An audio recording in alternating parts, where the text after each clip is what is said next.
So now we're going to look at the file cover in case ratio, and the first thing to note is that the file cover will change depending on which application type you're using. So here we're dealing with a criminal application, and also which matter stage. So currently we're at the police station matter stage, which gives a slightly different file cover, for example, to the magistrates court stage.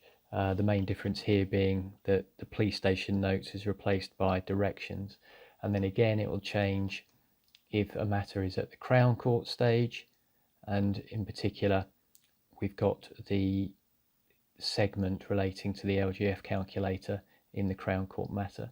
So what we're going to try and do in this video is just deal with some of the core functions that are common to all file covers, but there will be variations based on the application type and on the matter stage. So let's start with the very top of the screen. You can see we have the matter number, and you can click that matter number and then you will be able to paste that matter number if you need it elsewhere. Also, the name of the client is a direct link. If you click on the name of the client, this will open a separate screen which relates to all of the client details, and this will include a list of the cases relating to that client, including the completed matters if you tick this box. From an administrator point of view, this is also where we run the complaints relating to any client, and we can also view the client ledger here, and this will be a ledger which relates to all of the client matters and not just a single matter. So you can see where you may have got some client money if you've ended up on the wrong matter and it's been posted elsewhere for whatever reason. We have the client's date of birth and the age of the client calculated by reference to that date of birth, the fee earner on the file, and the application type. I'm going to ignore this toolbar across the top for now, save to say that this mirrors the main menu which you get on the case ratio homepage, so you can access your mailbox, the search matter screen, the global time and disbursements list, and the global to-do list. Yeah, these are nothing to do with the matter, these are accessing the global list. It just stops you having to go back to the case ratio homepage in order to access them. So moving across the toolbar, we have the communicate button, and here we can directly create an email. This will bring up the dialog box with the different addresses that are attached to the file. We can directly create a document. This will open up the dialog where we can search for the precedents in the system, and we can directly make a call or use this to receive a call. So none of these fields, save for the date, are mandatory, but you can capture the information about the date and the time, the call was received, add the details of the telephone call, and if you click OK at this point, it will record a call with a 6-minute unit. If it's unbillable, you can click the unbillable, and if you want to record more than a 6-minute unit, you can say it was timed. Then you can be specific about the call duration, and you can also claim separate preparation for the amount of time it took to compile the actual attendance note of the conversation. And just to note, the other part of this screen is that you can just click that make call button and it will give you a list of the telephone numbers that are already attached to the file as well. Then we've got the attendance button. What's under the attendance button will vary depending on the matter stage. In this situation, because it's at the police station matter stage, the only option it's giving you is to add a police station attendance.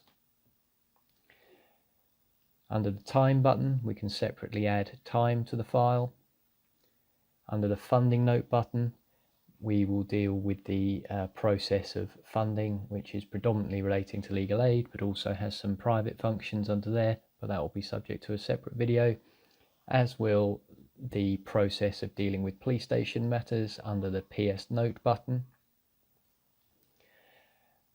Under the procedures, we've got a list of procedures that are processes that can be carried out on the file. For example, sending an email for prison location, sending an email to request DCS access.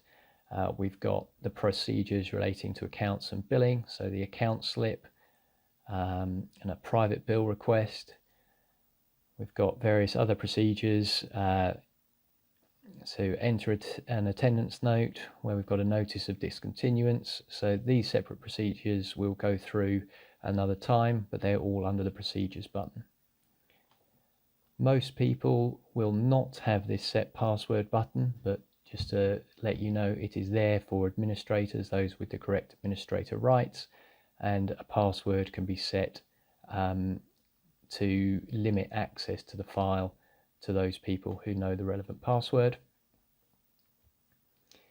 And here is also confirmation of the fee earner, and anytime you need to change the fee earner, you can just click on that and change the fee earner to whoever you wish. And it also has the facility to add a second fee earner if there's more than one of you working on the file. Often when you change the fee earner, it will pop up a dialog box with regards whether or not you want to send the allocation letter. This is to assist with the compliance of notifying clients when a fee earner is updated and changed on the file. So moving into our next segment, we have the next attendance details. In this case, this police station matter is marked down as being released under investigation, so there's no specific attendance. But if, for example, we were dealing with a magistrates court case, we would have the next hearing date showing here on the file cover, and this will take you through to the diary. And if it is correctly already added to the diary, you will see it in the diary here on the basis that the filters have been applied on the basis of that appointment. In this case, it was a test file, so it wasn't in the diary, but just while we're here, an easy way to add it to the diary, we can copy the matter code, we can add a new appointment on the basis that we're adding a court hearing and we've got the matter number. Then we can easily bring details through of the appointment into the diary and then save in order to add it to the diary. So that's the next attendance. Also, we can edit the next attendance details. So if it's incorrect, or say we've got a notification of an adjournment, we can change the date on the file cover, and that will then generate a letter also to the client saying, dear client, your hearing has been adjourned.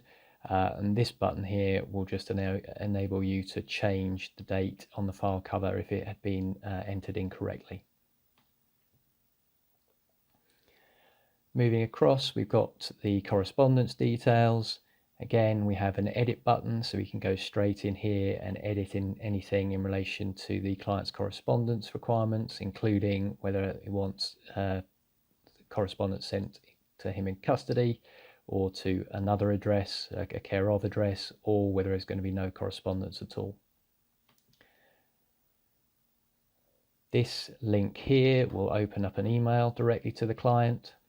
We've got the telephone number showing on the file cover, and you can click that and it will copy it to the clipboard. Over on the right hand side, we've got the matter details, including the risk status. The risk status can be changed at any time by clicking the button, changing the risk from low to high, and if you enter any reason in here and then save, it will also send an email to the risk manager indicating that the risk on the file has been upgraded to high risk. The funding status appears on the file. The URN on a Crown Court case or a Mags Court case, when it's added, the UFN, which I can click to copy, appears automatically. Just to show, if I have one on a Crown Court file, I don't. If the URN was on the file, we would copy using this button here. Under the previous attendance details, we can see this will drop down and give you a list of previous attendances on the file. You can click the edit button and you can get access directly to the dialog screen which sets out the details of that particular attendance. And if the attendance has been created in accordance with the workflow, this will go directly to the document that was uploaded when the attendance was being added, so it will give you a direct link to the particular attendance note that related to that attendance. Let's stick with the left hand side then. So we've got here the matter stage, and you can see here it's got a list of when the matter was at a different stage. This is a slightly complicated history, bearing in mind this is a test file that's been changed backwards and forwards, but you'd expect to see this going from police station to MAGS to Crown. And if the matter stage is wrong for whatever reason, you can change it under this button. We've got here what we call the warning notes. This is a good place to put anything that you need to flag up, particularly where something might be high risk. So for example, here a note about discussing the case with a third party. We can always just enter any notes into here. We can decide whether or not we want to pin the note or just let them appear in their chronological order. And here we can export the warning notes into a separate Excel document if we want. So here on the Magistrates Court matter type and also on the Crown Court matter type is a portal relating to managing directions. I'm not going to go through that in detail here. That's different on a police station file where you'd expect to see notes relating to the police station process. But once the file is updated from police station to Magistrates Court or Crown Court, that segment will change in order to manage the directions, again, which will be subject to a separate video. On the right hand side then, we have the allegations. Here we can see the allegations. Where there's more than one allegation, it would identify the main allegation by reference to it being in bold, and we can click View to go into the allegation screen to make any amendments that we wish to the allegation. The process of doing that we will discuss in a separate video. Bail, here there aren't any bail conditions on this file. If there were, you would be able to see them. If we just add a bail condition quickly, so let's say residence home address, save. Okay, we can now see that this has been saved, and the file cover will then change, and we can see then on this screen we've got a list of the bail conditions, and we know that by using the edit button we can go and change those conditions. Funding notes, again, I'm not going to go through in any detail. There aren't any notes on this particular file, but here's where we would add any notes relating to either the status of the private funding, but more likely the process of making an application for legal aid, a process that we'll go through in more detail in a separate video. And then we have the matter addresses. Again, we can unbundle this to see details of the addresses on the file.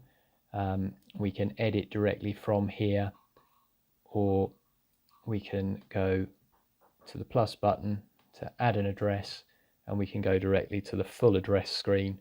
And again, separately we'll deal with the process of adding addresses, amending addresses on the case. So that's the file cover in Case Ratio Online.